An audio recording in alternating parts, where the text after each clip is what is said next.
आपको हरियाणा लिए चल रहे हैं, क्योंकि हरियाणा से इस वक्त की बड़ी खबर आ रही है। बीजेपी को विधानसभा चुनाव से पहले हरियाणा में बड़ा झटका लगा है। पूर्व सांसद अशोक तंवर ने कांग्रेस का दामन थाम लिया है।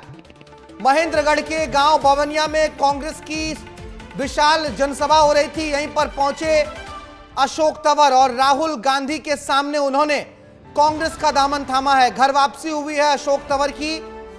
बहुत सी पार्टियों में गए हैं और अब वापस से हरियाणा विधानसभा चुनाव से पहले उन्होंने कांग्रेस का दामन थाम लिया है। मंच पर देखिए भूपेंद्र हुड्डा भी हैं, कुमारी शैलजा भी हैं, सभी लोग हैं। और उसी मंच पर महेंद्रगढ़ में अशोक तंवर ने कांग्रेस का दामन थाम लिया है। राहुल गांधी ने पताका पहनाकर उनका स्वागत किया है। सुनवाते हैं आपको मंच पर क्या उद्घोष हो रहा था जब अशोक तंवर ने कांग्रेस का दामन थामा। सुनिए।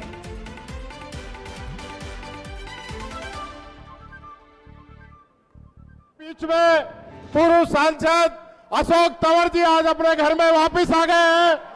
आज उनकी घर वापसी हो रही है।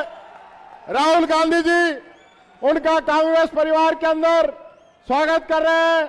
और आज का ऐतिहासिक दिन, महेंद्रगढ़ की ऐतिहासिक धरती इस चीज की गवाह बनी है। और ऐतिहासिक जीत आज से आपके यहां से हरियाणा के अंदर होगी। कांग्रेस आ रही है। बीजेपी अब देखिए, कांग्रेस में शामिल होने से कुछ समय पहले तक Ashok Tanwar social media site x पर बीजेपी का प्रचार कर रहे थे, बीजेपी के नेता थे, लेकिन अचानक से सबको चौंका दिया।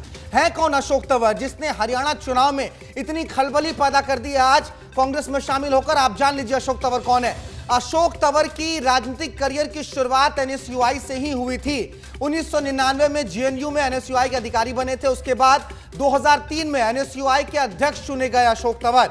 एनएसयूआई से यह कारवां आगे बढ़ा। 2009 में सिरसा से कांग्रेस पार्टी के टिकट पर सांसद चुने गए अशोक तंवर लोकसभा पहुंचे और उसके बाद हरियाणा कांग्रेस के अलग अलग पदों पर रहते हुए कांग्रेस के अध्यक्ष भी चुने गए, प्रदेश अध्यक्ष भी रह चुके हैं। पूर्व सीएम भूपेंद्र हुड्डा से उनका तकरार रहा है। आरोप लगते रहे कि दोनों के बीच कभी भी स्थिति ठीक बनी नहीं, इसीलिए 2019 में कांग्रेस को अलविदा कह दिया। 2021 में टीएमसी का दामन थामा।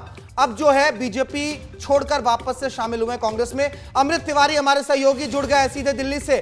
अमृत के पास लेकर चल रहे हैं। अमृत, अशोक तंवर आज बहुत नाटकीय तरीके से कांग्रेस में शामिल हुए हैं, कांग्रेस का हाथ थामा है।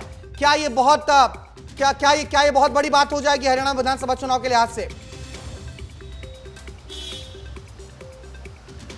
भारत, देखिए अशोक तंवर जिस तरह से अपने आज का जो प्रदर्शन का मुजाहिरा किए हैं वो निश्चित रूप से उस मीम की तरह है कि 1 मिनट में वक्त बदल दिए, जज्बात बदल दिए। उनका जो शामिल होना 1 घंटे पहले तक उसी जिंद में सफीदो विधानसभा क्षेत्र में बीजेपी प्रत्याशी के लिए प्रचार कर रहे थे। वो बीजेपी के स्टार कैंपेनरों में से एक थे। उन्हें स्टार कैंपेनरों की लिस्ट में उन्हें शामिल किया गया था। और बावजूद जैसे ही आखिरी दिन वो अपने स्टेटस भी लगाते हैं सोशल मीडिया पे कि आज आखिरी दिन है भारतीय जनता पार्टी के लिए, जम करके जो है आप प्रचार कर रहे हैं, ये भारतीय जनता पार्टी जीतेगी, यह दावा करते करते 1 घंटा होते होते वो सीधे राहुल गांधी की रैली में बिल्कुल ये बहुत बड़ा उलटफेर हुआ है वहां के समीकरण के लिहाज से। हालांकि देखना होगा कि शामिल होने के बाद फायदा कितना पहुंचा पाते हैं कांग्रेस पार्टी को, क्योंकि बहुत अच्छे संबंध रहे नहीं है भूपेंद्र हुड्डा से पहले भी। बहुत शुक्रिया अमृत तमाम जानकारी साझा करने के लिए।